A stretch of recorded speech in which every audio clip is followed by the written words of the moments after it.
the station covering all of the DMV. This is DC News Now.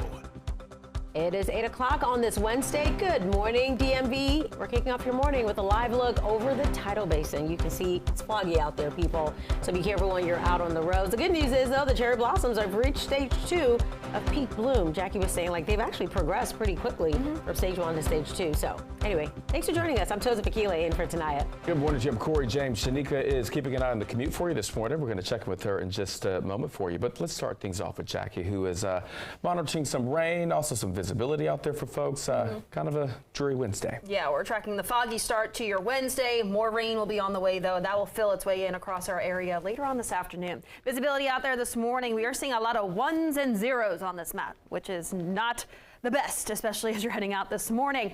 We're seeing about a mile of visibility in D.C., Frederick as well, less than that over towards the Baltimore metro area, Winchester, Leesburg, you're less than a mile too. Dense fog advisory, that has been expanded to include parts of northern Virginia, Loudoun County are included, even over towards parts of the western or eastern panhandle of West Virginia is also included in that. That goes until noon today, so it's likely that fog does loom through the rest of the morning. Temperatures right now 40s and 50s. Here's all that rain that we're going to be tracking through the rest of the day today, so get ready. You will need the rain gear this afternoon. I'll go over the details and timing coming up. But Shanika's back with the all-important look at those roadways. How's traffic out there this morning?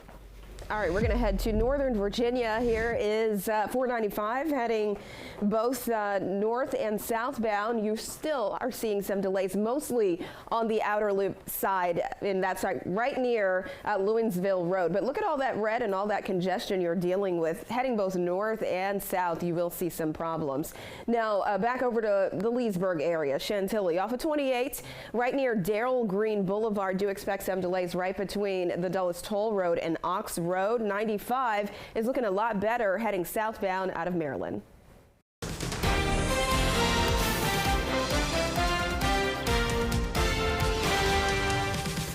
Your time is 8:01, and we begin with breaking news in the presidential election. Republican candidate Nikki Haley is dropping out of the presidential race. And this comes just one day after Super Tuesday, when Haley lost nearly all 15 state primaries to former President Donald Trump. She was only able to pick up Vermont, the second win of her campaign after Washington, D.C.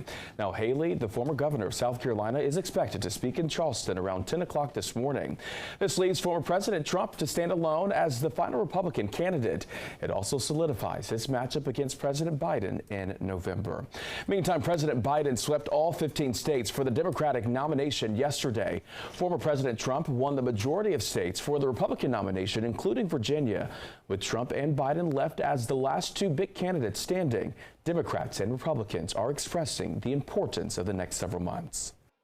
So if you voted for Nikki Haley, if you're a Democrat and you voted for Nikki Haley, we welcome you to this party so we could talk about the issues that create the opportunity for the American dream. Trump could end our democracy as we know it. It's important to support the president in this case. And it's also important to keep in mind Virginia is an open primary state. That means anyone can vote in either primary.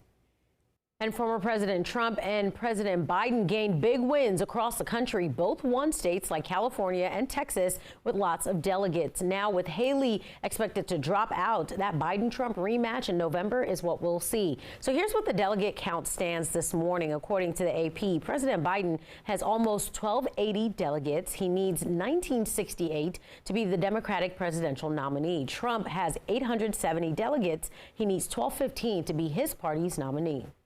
The last 5 polls, you guys don't report. I'm winning 5 in a row. November 5th is going to go down as the single most important day in the history of our country.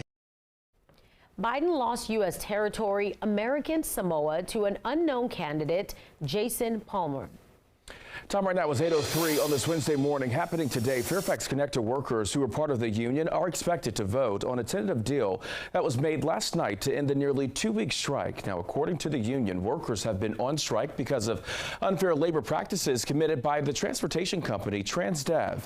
Members say yesterday was the 4th time the union and company met in person.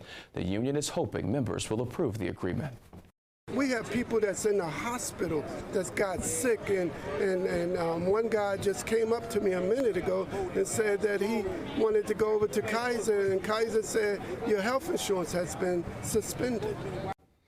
During the strike, workers have been getting paid from a union fund.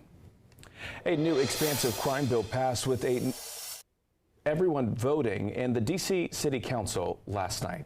That's right, and it comes after mounting pressure from those who live in the district. That pressure on Council and Mayor Bowser to do something about the increase in crime in the city. Candace Cole joins us live again. She's in City Hall breaking down what happened yesterday. Good morning. The Secure D.C. Act is now headed to Mayor Muriel Bowser's desk. That piece of legislation includes provisions of a proposal from Ward 2 Council Member Brooke Pinto and Mayor Bowser to help tackle crime in the city. And while some consider it to be a win for D.C., others are concerned about how that piece of legislation will be implemented once it becomes law. The Secure D.C. Act passed the council 12-1 Tuesday, with Ward 8 Council Member Trayon White being the lone holdout voting present. But it didn't happen before the council debated over 100 amendments to the bill, which has sparked controversy for some communities in the district. The bill includes new provisions for stricter gun penalties and allows D.C. police to reinstate drug-free zones, a major point of contention among community advocates who say it will disproportionately target communities of color.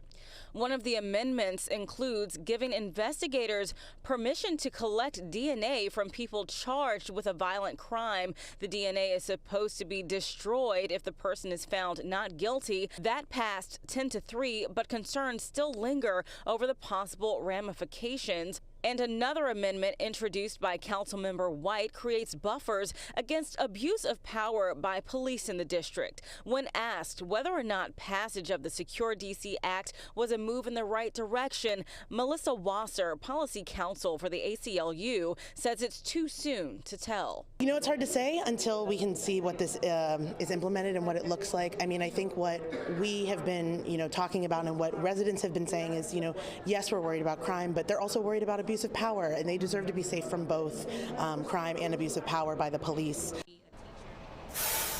And residents have been critical of the council for not taking measures to address the root causes of crime here in D.C.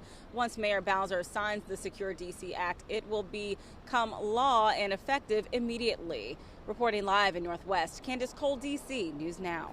Candace, thank you. Time right now is 8:07 in Prince George's County. State's Attorney Aisha Braveboy is pushing for increased punishment for organized crime. Yesterday, she joined Baltimore City State's Attorney in Annapolis to speak on expanding the organized crime bill.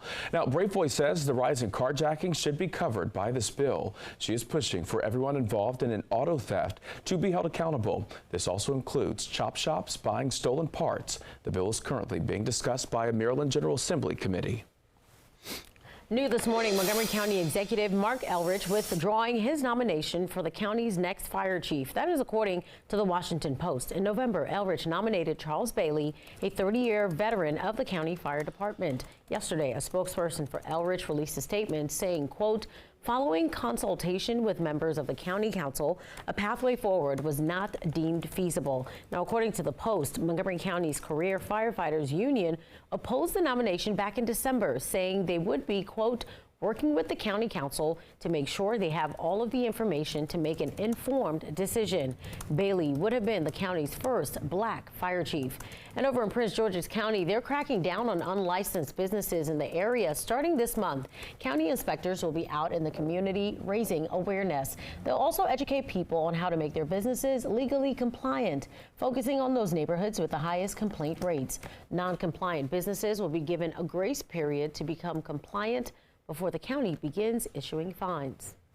The Maryland Senate approved legal protections for gender-affirming care. They voted on the bill yesterday. Now, the bill would protect patients' medical records from criminal and civil actions by other states. It provides the same legal protections Maryland offers for abortions. The legislation is now going to the House. Last year, Governor Wes Moore signed an executive order protecting people who receive or provide gender-affirming care from legal action by other states. The passed legislation would put the protections into state law. Also in the Maryland General Assembly, the Senate is proposing a bill to go after people selling fentanyl and heroin. The bill, called Victoria and Scotty's Law, would ban the sale of these drugs mixed or alone. The bill would also put someone in prison for 20 years if convicted of violating the law. In Montgomery County, the council voted to put in place a zoning measure encouraging affordable housing development near transit. Now, this means getting rid of parking requirements near a train or bus rapid transit station. This is an effort to reach the county's climate goals. The measure will start in about 20 days. Metro is adding special police officers to various stations to help deter and crack down crime. And Metro also hoping it keeps passengers more safe. One passenger telling DC News Now they're not on board with the extra security. As today, the security was there at Rhode Island Avenue Station. And the gentleman jumped right over with the security sitting there and the manager. So what difference does it make? The people are not respecting the law. They're not respecting Metro at all. Now, Metro told DC News Now the officers are staying in the district for now. They plan to bring more officers to stations in Maryland and Virginia. Meanwhile, Metro giving a sneak peek of its next series of trains and buses, the Fleet of the Future Expo. It gives the public a first look at the 8000 series all-digital trains and zero-emission double-length buses. The expo will be on display at 12th Street and Madison Drive Northwest near the National Museum of African American History. It opens March 20th. Runs through April 3rd, and it goes from 9 a.m. to 5 p.m. every day.